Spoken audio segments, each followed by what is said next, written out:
आयोजित आदि आबादी शक्ति जागरण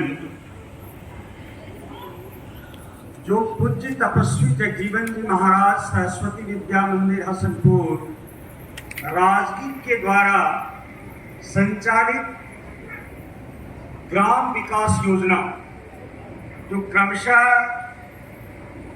नालंदा जिला के 40 स्थानों से आए माताएं एवं बहनें,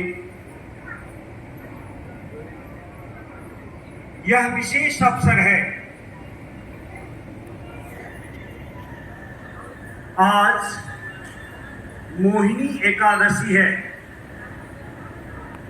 विक्रम संवत 2081 तदनुसार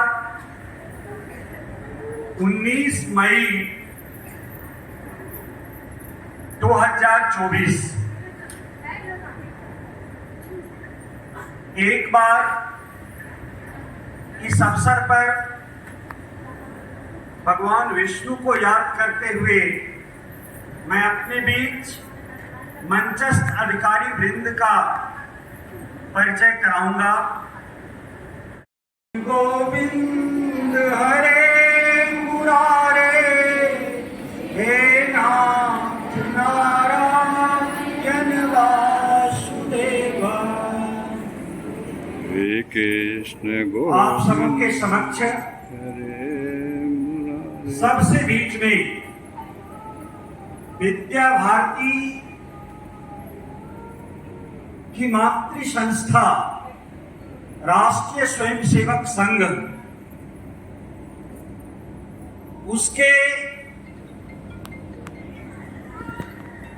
श्रेष्ठ कार्यकर्ता के रूप में अपने सम्माननीय श्रीमान विनेश जी, जिन पर सह क्षेत्र कार्यवाह का दायित्व है, इसके अधीन 2 शासकीय राज्य बिहार और झारखंड आते हैं। आपका प्रवास इसी कार्यकर्ताओं के संवर्धन और समन्वय हेतु पूरे राज्य भर में प्रवास होता रहता है। इस रूप में इस प्रसाद कक्ष में आपका हार्दिक अभिनंदन एवं वंदन है। लेकिन हमारी इस संस्था के सम्माननीय सचिव महोदय, जो ठीक माननीय कार्यवाह जी के बाईं ओर स्थित हैं, श्रीमान डॉक्टर राणा पुरुषोत्तम कुमार सिंह जी, मैं चाहूंगा उनसे कि आप सम्माननीय सह क्षेत्र कार्यवाह जी को अंग वस्त्र देकर उनका सम्मान एवं स्वागत करें। श्रीमान सचिव महोदय।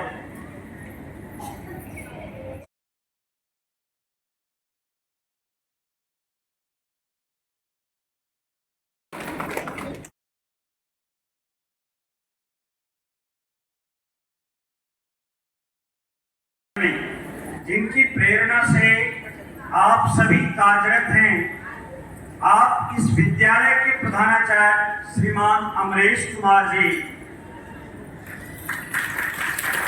आपकी सानिध्यता में यह विद्यालय अनवरत आप सबों के लिए कार्यरत है।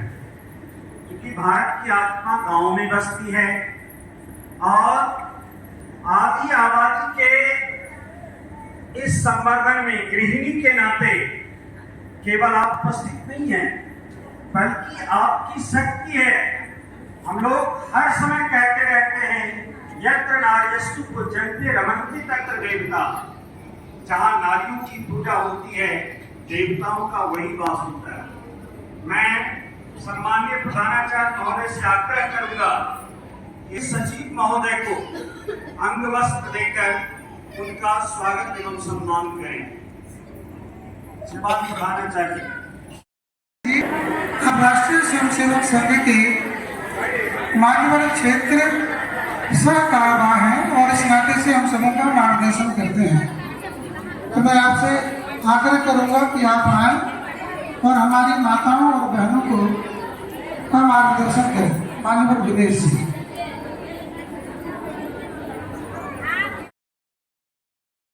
विद्या की अधिष्ठात्री देवी माँ सरस्वती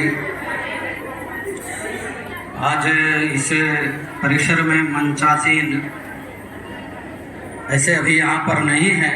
इस विद्यालय के सचिव माननीय डॉक्टर राणा पुरुषोत्तम जी इस विद्यालय को समाज का केंद्र बनाने में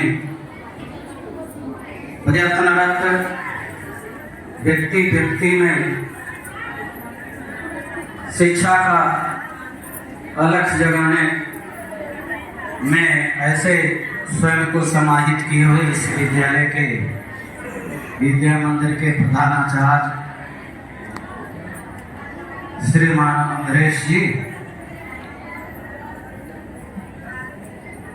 अन्य ऐसे इस विद्यालय के आचार्यगण तथा इस कार्यक्रम में ऐसे उपस्थित माताएं एवं बहनों, सचमुच में जैसा परिचय कराया गया, आज हम लोग यहाँ पर एक ऐसे सेवा संस्कार केंद्र चलने वाले जो केंद्र है, वहाँ पर उस केंद्र के संचालन करने वाली बहनें या फिर उस केंद्र के समिति या अन्य ऐसे उसको पोषण करने वाली ऐसे माताएं यहाँ पर यह पुण्य भूमि पर आप सभी का माता एवं बहनों आए आगंतुकों का हार्दिक अभिनंदन है, स्वागत है। हम सब जानते हैं कि व्यक्ति जैसा बनेगा वैसा ही देश बनेगा, वैसा ही राष्ट्र बनेगा। परिचय संघ के रूप में कराया गया तो थोड़ी सी एक भूमिका जिसके कारण आज ये विद्या मंदिर भी संचालित है। यह समाज के सभी क्षेत्रों में ऐसे काम करने वाले संस्था बना करके जो है विभिन्न क्षेत्रों में काम कर रहे हैं। ऐसे लोगों के त्याग और समर्पण के कारण आज देश जो है दुनिया को एक दिशा देने में समर्थ हो सका है, दुनिया का मार्गदर्शन भी कर रहा है और हम सब उसी काल के एक इकाई के रूप में काम कर रहे हैं। सचमुच में कभी अपना यह जो देश है वह गुलाम था, जो हमको गुलाम बनाया वह हमारे बारे में जो प्रचारित किया वो बड़ा ही गलत ढंग से प्रचारित किया, प्रचारित ही नहीं किया। तो हमारे जो ऐसे शिक्षा पद्धति में जो स्कूल में पढ़ाई होता है उसके सिलेबस में भी ऐसी सारी बातें डाला जिसके कारण भारतीयों के अंदर एक हीन भावना उत्पन्न हो, समाज क्या है वो दिशाहीन हो जाए, उसको लगे नहीं कि हमारा कोई महत्व था। तो हमारा इतिहास तो उन्होंने क्या किया, नष्ट किया, समाप्त किया। कहा भारत अनपढ़ों का देश था, गरेड़ियों का देश था, भारत कभी राष्ट्र नहीं था, यह कंगालियों का देश था। ऐसा उन्होंने हमारे समाज के बारे में वर्णन किया। दुनिया के लोग जब कपड़ा पहनना नहीं जानता था उस समय भी भारत सभ्य था, उसको कपड़ा पहनने के लिए भारत ने सिखाया। सारा ज्ञान विज्ञान सभी क्षेत्रों में भारत ने उसको ज्ञान दिया और बाद में क्या हुई, हम लोगों के कारण हमारी आपसी फूट, तो फिर वो लगा जब हमको देश की आजादी के लिए संघर्ष हो रहा था तो संघ भी लगा कि यह जो हिंदू समाज था जिन्होंने दुनिया की कल्याण बात किया। सबको, जैसे कई बातों की चर्चा हो चुकी है, हमने सबकी कल्याण की बात की, हम सबके सुख की बात की, हम सबको श्रेष्ठ बनाने के लिए काम किया। वो हम आखिर क्यों भूल गए, हमारी अवस्था क्यों हो गई? इसलिए इसको फिर से जगाने का काम, इसको फिर से एक करने का काम राष्ट्रीय स्वयंसेवक संघ ने सोचा। उसके पूर्व जो संस्थापक थे उन्होंने सोचा और 1925 में ऐसा काम प्रारंभ हुआ। तो इस देश की जो मातृशक्ति है वो भी इस देश के आधा भागीदार है। एक तो भारतीय वांग्मय में महिलाओं का क्या महत्व है, नारियों का क्या स्थान है, वो हम सबको मालूम है, हम सबको ज्ञात है। माताओं का स्थान बहुत ऊंचा है। नारी एक माता है, बहन है, पत्नी है, पुत्री है, और इतना ही नहीं, सभी प्रकार की शक्तियां जो है वो माताओं के अंदर है। चाहे वो शक्ति की आराधना करना हो तो दुर्गा के रूप में हम उसको पूजते हैं, वो शक्ति की आराध्य देवी है। जो अनाचार, व्यभिचार, भ्रष्टाचार, ऐसे राजसिक प्रवृत्ति को समाप्त करने की क्षमता रखता है, वह तो आदि शक्ति मां दुर्गा शक्ति का अवतार है। यह भी तो नारी का ही स्थान प्राप्त है। फिर हम देखते हैं विद्या की जो देवी आज जहां पहुंचे हुए हैं, इसकी जो आराध्य देवी है माता सरस्वती है। हमको ज्ञान मिलना चाहिए, हमको विज्ञान में जाना चाहिए, हमको समाज में समरसता आना चाहिए, हम सब एक हैं। इस प्रकार का ज्ञान, भक्ति, ये सारा जो है हमको विद्या से प्राप्त होने वाली सारा ये जो तत्व ज्ञान है वह माता सरस्वती के कृपा से होता है। वह स्थान भी तो इन माताओं को प्राप्त है। फिर हम कहते हैं आखिर क्या चाहिए? शक्ति चाहिए, ज्ञान चाहिए, धन चाहिए, लक्ष्मी चाहिए, वैभव चाहिए, संपत्ति चाहिए। इसकी भी तो अधिष्ठात्री देवी माता लक्ष्मी है। हम एक विकसित भारत की कल्पना करते हैं जहाँ सब धन धान से सुखी रहे, किसी को कोई कष्ट नहीं हो, हम सभी क्षेत्रों में आगे बढ़े, ऐसे सभी समाज सुखी हो, निरोगी हो, साधन संपन्न हो।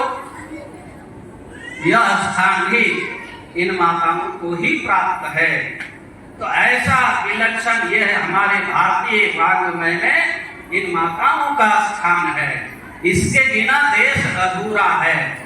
तो मैंने कहा कि सन 1925 में प्रारंभ हुआ तो सभी समाज के ऐसे लोगों को जगाते हुए, सबको एक साथ लेकर के आगे बढ़ते हुए आज हम इस स्थिति में पहुंचे हैं जिसमें सभी की भागीदारी है।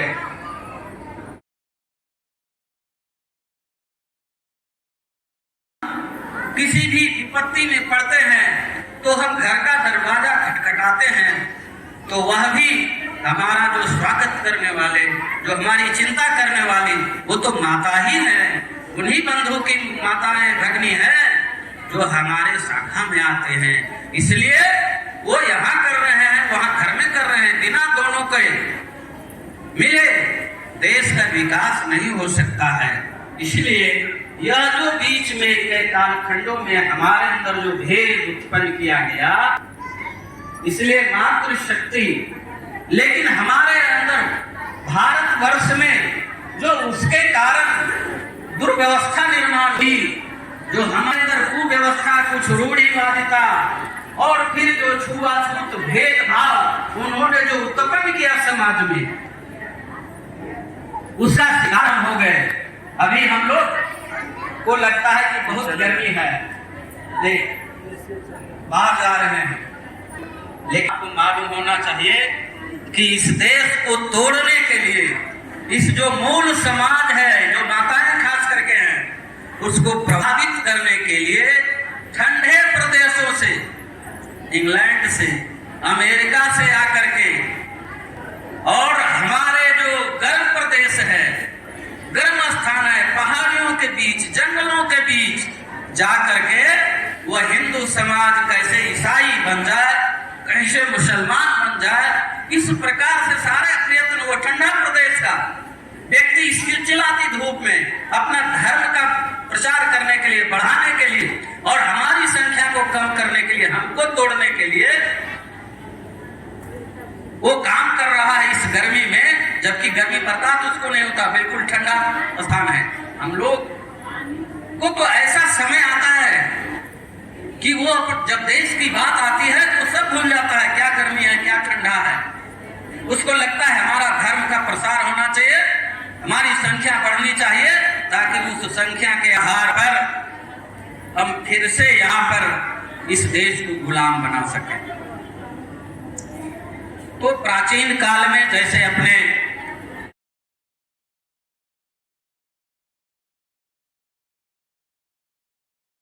वत्सल्य राजा थे, सभी को सुख दुख की चिंता किया करते थे।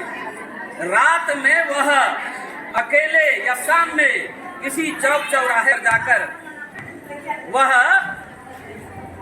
प्रजा के कष्टों को बारे में जानकारी प्राप्त करते थे कि कहीं कोई हमारी प्रजा दुखी तो नहीं है, किसी को कोई कष्ट तो नहीं है। इस प्रकार से वो हमेशा घूम घूम करके वो देखा करते थे, जानकारी इकट्ठा करते थे। एक दिन एक चौराहे पर खड़े थे तो एक वृद्ध देखा उन्होंने कि एक वृद्ध लकड़ी का भारी गट्ठर लिए हुए वो कांपता हुआ आ रहा है। राजा को बड़ा आश्चर्य हुआ कि हमारे राज्य में किसी भी चीज की कमी नहीं है, लेकिन इस वृद्ध को इस अवस्था में इसको अपना जीवन चलाने के लिए इतना भारी लकड़ी का गट्ठर लाना पड़ रहा है, यह तो ठीक नहीं है। और उन्होंने उस गट्ठर वाले जो ला रहे थे उस वृद्ध से पूछा, संस्कृत में पूछा, किमपि वृद्धा ऐसा गट्ठर भारे। उन्होंने कहा कि क्या वृद्ध, आपको इस लकड़ी के बोझ से कोई कष्ट नहीं हो रहा है क्या? इतना भारी है आपके सर पर। और इसको बोलने में, संस्कृत बोलने में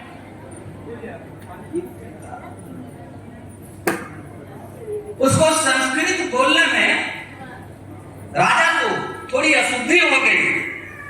वह वृद्ध लकड़हारा था, लकड़ी लाता था, कितना ज्ञानवान था, शिक्षा कहाँ कितना उच्च था, उत्तम था, माने सर्वजन तक पहुंचा हुआ था।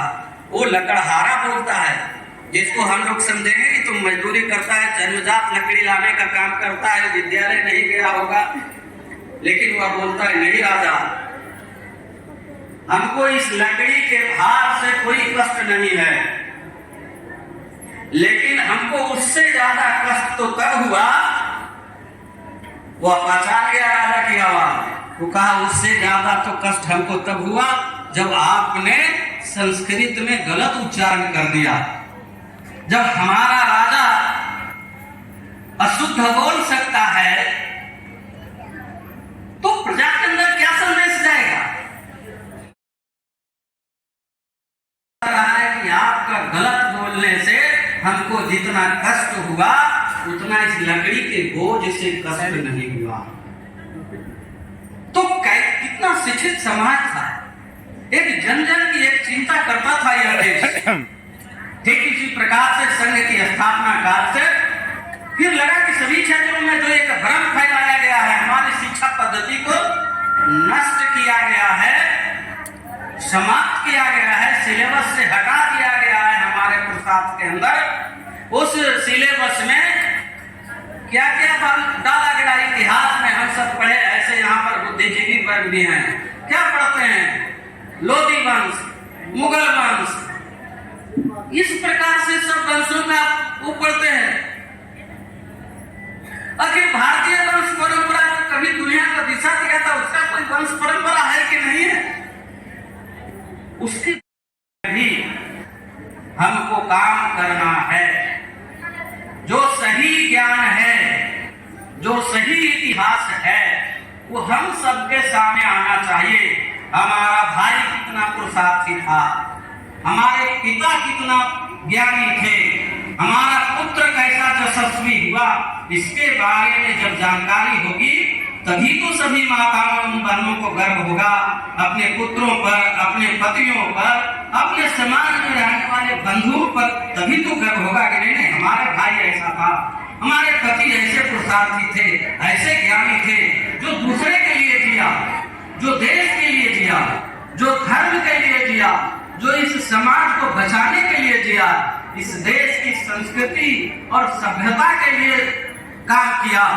इस देश के ऐसे मान बिंदु जो है, चाहे वो भगवान राम का स्थान हो, चाहे वो भगवान विश्वनाथ का स्थान काशी का हो, चाहे भगवान कृष्ण का स्थान हो, इसके लिए बलिदान किया, इसके लिए संघर्ष किया। ये पुरुषार्थी समाज जो था, हम उसके बारे में ही भूल गए। तो इसीलिए जरा की जो भारतीय शिक्षा पद्धति है, जो इस देश का इतिहास, सही इतिहास है, वो सबके सामने आना चाहिए। और इसीलिए कहता है इस विद्या भारती जिसके द्वारा ये विद्यालय संचालित है, ऐसे 1952 में गोरखपुर के अंदर पहला विद्यालय खड़ा किया गया कि समाज के सामने जो भारतीय तत्व ज्ञान है, जो भारतीय मूल चिंतन है, जो इस देश में हमारे पुरुषार्थी ऐसे महापुरुषों का जो स्थान है, जो हमारी माताओं का जो स्थान प्राप्त है, उसको भी वह जो तत्व ज्ञान है वो मालूम होना चाहिए, उसको भी अज्ञात होना चाहिए। और इसीलिए इस प्रकार से एक भारतीय चिंतन परंपरा के अनुसार वो विद्यालय प्रारंभ हुआ। विद्यालय प्रारंभ हुआ, आप देख रहे हैं, यह भूमि भी है जो विद्या की भूमि है। बगल में आपका नालंदा विश्वविद्यालय है।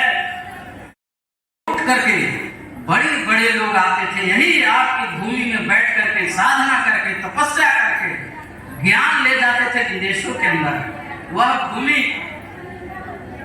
आखिर बीच के कालखंडों में कैसा शून्य हो गया। आज उसी भूमि में फिर से विद्या भारती के द्वारा फिर से एक चैतन्य का प्रवाह, एक विद्या का प्रवाह, ज्ञान का एक प्रवाह जो है पूरे क्षेत्र में, यह विद्या भारती के द्वारा जो है, इस विद्या मंडल के द्वारा समाज में एक उत्कृष्ट व्यक्तित्व निर्माण करने के लिए वो काम कर रही है। तो इस क्षेत्र के एक एक बच्चा ही विद्वान पुरुषार्थी और ज्ञानी ही सिर्फ नहीं बने, तो एक एक ऐसे समाज के अंदर जो रहने वाले ऐसे अभावग्रस्त, जो दीन दुखी, ऐसे जो समाज में सामाजिक रूप से पिछड़े, आर्थिक रूप से जो पिछड़े, ऐसे गरीब बच्चों का भी एक उत्थान होना चाहिए। उसके अंदर भी सर्वांगीण विकास होना चाहिए, उसको भी ज्ञान मिलना चाहिए। इसीलिए भिन्न भिन्न स्थानों में ऐसे केंद्र जो है विद्या मंदिर के, वो कई ऐसे सेवा का काम प्रारंभ हो। सेवा का काम पहले भी वो प्रारंभ होता है, क्योंकि सचमुच में प्रहार उसी स्थान पर होता है जहां पर कमजोर लोग रहते हैं। तो ऐसे जो अभावग्रस्त, वंचित, दीन दुखी, इसकी सेवा आवश्यक है। नहीं तो विदेशों से द्वारा जो प्रयास चल रहा है कि ऐसे जो समाज के अंदर बंधु है, जिसके हमारे लोगों ने ही उसको सामाजिक रूप से अछूत समझा, छोटा समझा, निम्न समझा, वो पढ़ने लायक नहीं समझा, अभावग्रस्त होने के कारण उसको ये सजा मिल रहा था। वह एक तत्व ज्ञान नहीं, यह जो भारत का सभी समाज है वह एक है। यह सब भारत माँ के संतान है, सब आपस में भाई बहन है, कोई ऊंचा नीचा नहीं है, कोई श्रेष्ठ और कोई निकृष्ट नहीं है, सब एक है। इसलिए उसको भी वह ज्ञान रूपी अमृत का जो है वो प्रसाद उसको भी मिलना चाहिए। इसलिए ऐसे लोगों को जो आवश्यकता है उस क्षेत्र में सेवा का काम प्रारंभ किया गया। और ऐसे इसीलिए ऐसे विद्या मंदिर के माध्यम से, संस्कार केंद्र के माध्यम से ग्राम विकास, भारत गांव का देश है। जब तक गांव का विकास नहीं होगा तब तक इस देश का विकास नहीं होगा। वो विद्या प्राप्त नहीं करेगा, ज्ञान भारत के बारे में नहीं प्राप्त करेगा, हम क्या हैं यह नहीं जानेगा, तब तक देश का विकास नहीं होगा। इसीलिए इसी जानकारी के लिए ऐसे क्षेत्रों में यह विद्या मंदिर स्थापित किया गया। यहाँ नहीं, यहाँ तो 40 और ये है पूरे भारतवर्ष में ऐसे 1.5 लाख 1,50,000 ऐसे सेवा केंद्र चलते हैं जो गरीबों के उत्थान के लिए, उसके संसाधन के लिए, उसके शिक्षा के लिए, उसके आर्थिक विकास के लिए, उसके कौशल विकास के लिए पूरे देश में ऐसे 1.5 लाख सेवा का काम ऐसे संघ और ऐसे विद्या मंदिर विद्या भारती के द्वारा चल रहा है। संपूर्ण समाज को जागृत करने का काम ये कर रहा है। कितनी बलिदान दिया है, कितना प्रसाद प्रकट किया है यहाँ की माताओं ने।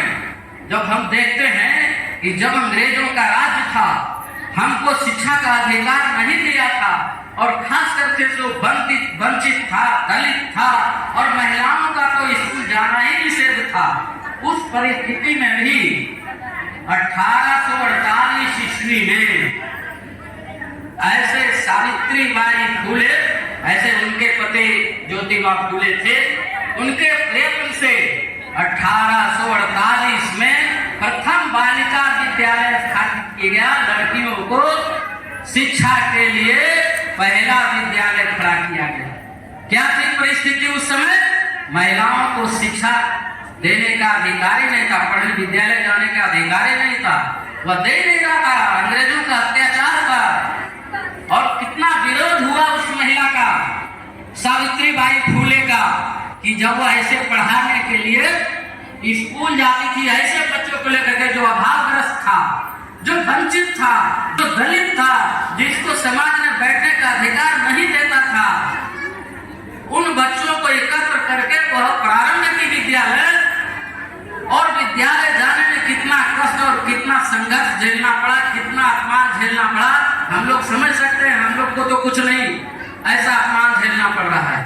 वो जब विद्यालय जाती थी तो रास्ते में उनके ऊपर गोबर फेंक दिया जाता था, गंदे चीजों फेंक दिया जाता था उसके ऊपर, उनके सारे वस्त्र गंदे हो जाते थे, लेकिन वो थैला में एक दूसरा साड़ी और वस्त्र भी लेकर के चलती थी और विद्यालय में जाकर के फिर वह वस्त्र बदल देती थी और फिर बच्चों को पढ़ाती थी। आप सोचिए कितना संघर्ष होगा। समाज ने उसको प्रताड़ित किया, लेकिन वह जीवट था कि नहीं, यह जो महिला जो है इसको शिक्षा मिलना आवश्यक है। ज्ञान के अभाव में हमारा देश पीछे रह जाएगा, हमारा देश गुलाम हो गया। इसलिए इस देश की परंपरा, इस देश की संस्कृति, इस देश की सभ्यता इन माताओं के हाथ में है।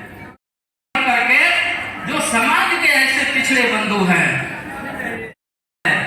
हम सिर्फ सेवित ही नहीं रहे बल्कि सेवा करने वाले बने।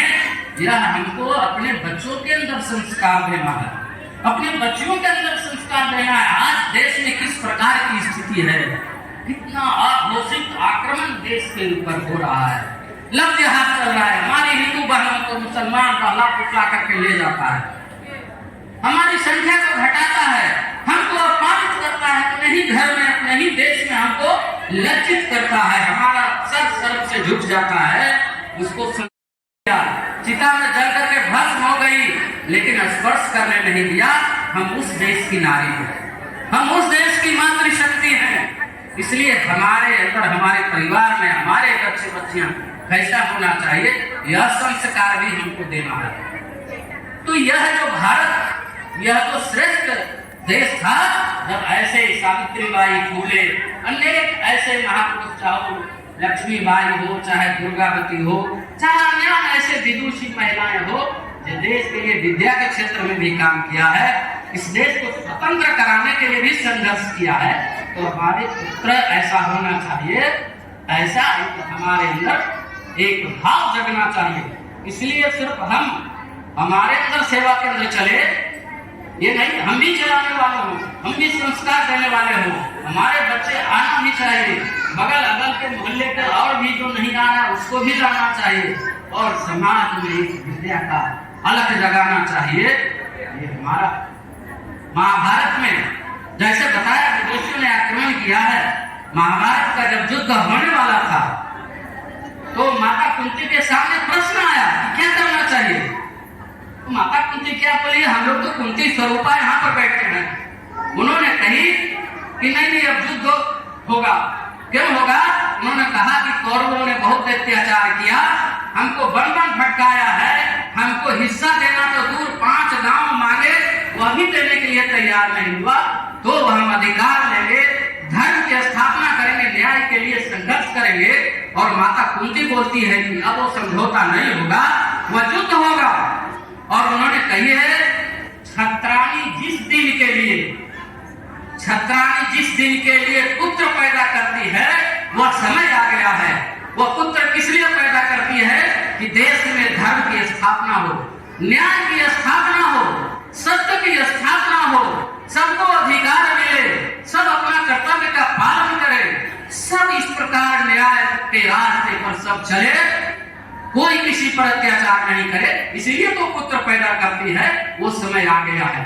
इसलिए हम सब इस प्रकार से अपने बच्चों को संस्कारित करना है, बगल वालों व अगल वालों को भी यह संस्कारित करना है। जैसे ये विद्या मंदिर हमको ज्ञान का प्रकाश जो है समूचे क्षेत्र में फैला रहा है, हम अपने पड़ोस में फैला सकते हैं क्या, हम उसको दे सकते हैं क्या।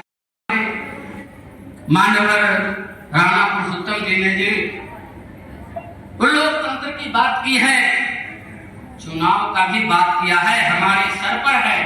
सचमुच में हमारा देश कैसा होना चाहिए यह हम सब का चिंतन करने का विषय है। हमारे देश में कैसा प्रधानमंत्री होना चाहिए, हमारा नेतृत्व कैसे हाथों में होना चाहिए, जो राम जन्मभूमि बनाने वाला होना चाहिए कि एक कह रहा है कि हम आएंगे तो फिर से उस पर हम बुलडोजर चला देंगे और फिर से बावली ढांचा खड़ा कर देंगे। जब ये चिंतन करना हमको कि जो राम को लाने वाले हैं, यानी राम मंदिर में पुनर्प्रतिष्ठा कराने वाले ऐसे हैं, उनको रहना चाहिए कि ऐसे दुष्ट जो हमारे मर्यादा भगवान पुरुषोत्तम के उस मंदिर को नष्ट किया था उसको लाना है, यह हमको सोचना है। हम सब यहाँ पर संस्कार आखिर क्या प्राप्त किए हैं? महिलाओं का सम्मान केजरीवाल की उपस्थिति में उसके पीए ने किस प्रकार से स्वाति मालीवाल को मारा पीटा है, यानी उसके मुख्यमंत्री के आवास में ही उसकी उपस्थिति में इस प्रकार से वह कहने लायक नहीं है जिस प्रकार से उसके ऊपर अत्याचार हुआ। क्या हम ऐसे लोगों को लाना चाहते हैं? हम क्या जो हमारा देश से भाग, हमारा हिंदू भाई कश्मीर से भाग रहा था, भगा दिया गया था, 370 था, उसको विशेष अधिकार प्राप्त था, उसको सरकार ने इस सरकार ने समाप्त किया।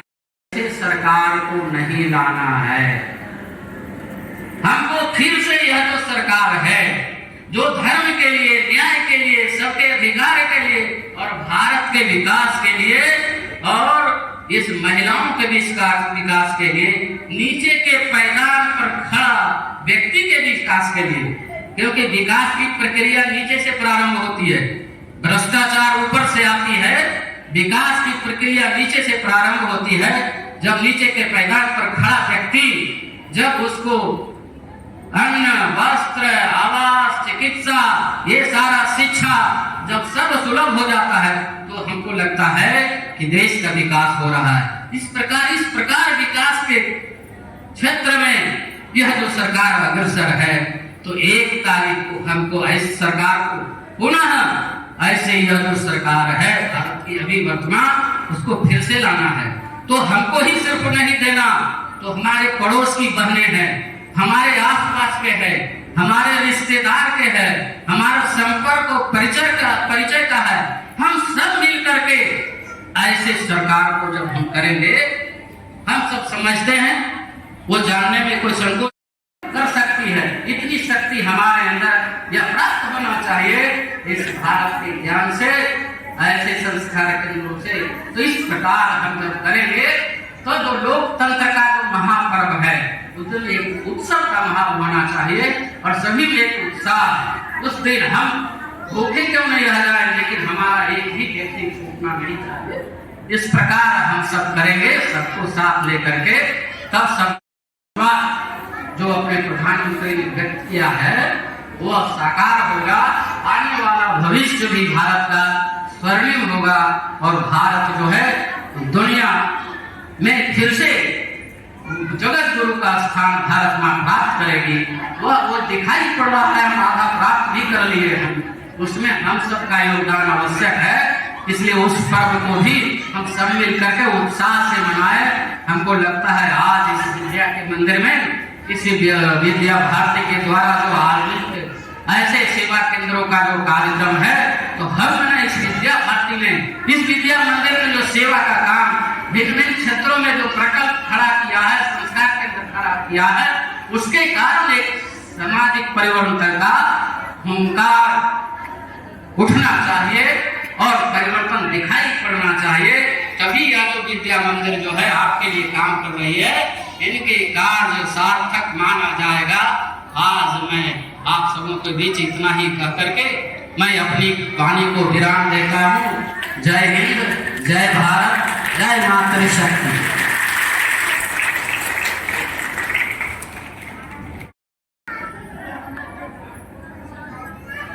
आज का दिवस आप सभी माताओं बहनों के इस विद्यालय में पधारने के कारण यह प्रांगण धन्य हो गया। ऐसी योजना बन रही थी कई बार से कि संस्कार केंद्र के अपने अभिभावकों से एक बार प्रत्यक्ष मिलना जुलना होना चाहिए और हमारे संस्कार केंद्र के कार्यकर्ता आपके गांव में जाकर आपके बच्चों के पढ़ाई लिखाई की चिंता करते हैं, इसकी व्यवस्था करते हैं। तो इस कार्य में आपका सहयोग मिले, एक तो इस बात की अपेक्षा है। साथ ही प्रवास के क्रम में अपने विद्यालय के भी बंधु आचार्य जी, दीदी जी आपके गांव तक पहुंचेंगे और आप सबसे मिलेंगे। विद्या भारती चाहती है कि गांव-गांव तक शिक्षा का प्रचार प्रसार हो। तो इस नाते से आज का यह कार्यक्रम आयोजित था। आप सभी माताएं और बहनें इतने दूर दूर से चल करके और इस विद्यालय में पधारी हैं, तो आप सबको बहुत बहुत धन्यवाद है कि आपने हमारे बुलाने पर हमारा निमंत्रण स्वीकार किया और इस विद्यालय में आप कार्यक्रम के लिए उपस्थित हुई हैं। मैं आभार व्यक्त करना चाहता हूं राष्ट्रीय स्वयंसेवक संघ के माननीय सह क्षेत्र कारवार जी का कि आप अपने व्यस्ततम समय में से अपना समय निकालकर और आज के इस कार्यक्रम के लिए आपने दिया है और आपने हमारे इन माताओं बहनों का मार्गदर्शन किया है। आपके प्रति भी मैं कोटि से धन्यवाद अर्पित करता हूं। साथ ही इस विद्यालय के सचिव महोदय जिन्होंने इस कार्यक्रम की योजना रचना की, आज से लगभग 20 दिन पहले योजना बनी और आपके योजना के अनुरूप हम सबों ने प्रयास उपस्थित हैं। तो ऐसे अपने सचिव महोदय श्रीमान डॉक्टर राणा पुरुषोत्तम कुमार सिंह जी के प्रति भी मैं धन्यवाद अर्पित करता हूँ। साथ ही हमारे संस्कार केंद्र के संचालक ऐसे हमारे आचार्य दीदी जी जिन्होंने अपने अपने गांव में अपने अपने केंद्र पर जाकर और वहां माताओं से संपर्क किया, उनको इस कार्यक्रम की जानकारी दी कि कैसे सरस्वती विद्या मंदिर हसनपुर में कार्यक्रम होने वाला है, आप सभी चलिए। और काफी परिश्रम करके आपने सबों को वहां से बुला करके और इस विद्यालय तक पहुंचाया है। हमारे ऐसी सभी माताओं और बहनों के इकट्ठा करने के लिए और इस कार्यक्रम में शामिल कराने के लिए आप हमारे समस्त आचार्य जी, दीदी जी, जो संस्कार केंद्र के संचालक हैं, मैं उन्हें भी बहुत बहुत धन्यवाद देता हूँ। मीडिया के बंधु जो आज के इस कार्यक्रम को समाचार पत्र में प्रकाशित करने वाले हैं, मैं उन्हें भी धन्यवाद देता हूँ। इस विद्यालय के आचार्य और दीदी जी, साथ साथ इस विद्यालय के समस्त कार्यालय के कार्यकर्ता, कर्मचारी बंधु, वाहन से जुड़े हुए हमारे वाहन चालक, उपचालक, भोजनालय के बंधु, जिन्होंने इस पूरी व्यवस्था को बनाने में सहयोग किया है, इस कार्यक्रम को सफल बनाने में सहयोग किया है, ऐसे समस्त बंधुओं के प्रति बहुत बहुत आभार है। उनके प्रति मैं धन्यवाद अर्पित करता हूँ। एक एक सदस्य जो यहाँ बैठे हुए हैं वो वोट डालने जरूर जाए। तो मैं आगे एक वाक्य बोलता हूँ और आप लोग हाथ उठा के पीछे से समर्थन कीजिए। आज आप लोग प्रतिज्ञा ले रहे हैं कि हम लोग मतदान जरूर करने जाएंगे, और दूसरी प्रतिज्ञा लेते हैं कि हम ये नरेंद्र मोदी की सरकार को गिरने बचाएंगे और बहुत उन्नति तक भारत को ले जाएंगे। और भारत के निर्माण में हमारा भारत महान बनेगा, उसमें हम अपनी भूमिका निभाएंगे। हम प्रण करते हैं कि हम अपनी भूमिका निभाएंगे। जय हिंद। अभी सब लोगों के साथ एक तस्वीर। सर्वे भवन्तु सुखिनः, सर्वे सन्तु निरामयाः, सर्वे भद्राणि पश्यन्तु, मा कश्चित् दुःखभाग् भवेत्। ॐ शान्तिः शान्तिः शान्तिः। अन्न दिया है और अन्न से ही हमको शक्ति मिलती है। तो अन्न ग्रहण करने से पहले हम लोग भोजन मंत्र करते हैं, फिर इसके बाद भोजन करते हैं। तो यही हम लोग भोजन मंत्र कर लेंगे, फिर नीचे जाएंगे तो भोजन करेंगे। अर्पणं ब्रह्मवे, ओम ब्रह्मार्पणं ब्रह्मवे, ब्रह्माग्नो ब्रह्मणाहुतं, ब्रह्मैवतेन गणतव्यं, ब्रह्म कर्म समाधिनः। ओम सहनावतु सहनौ भुनक्तु, सर्वे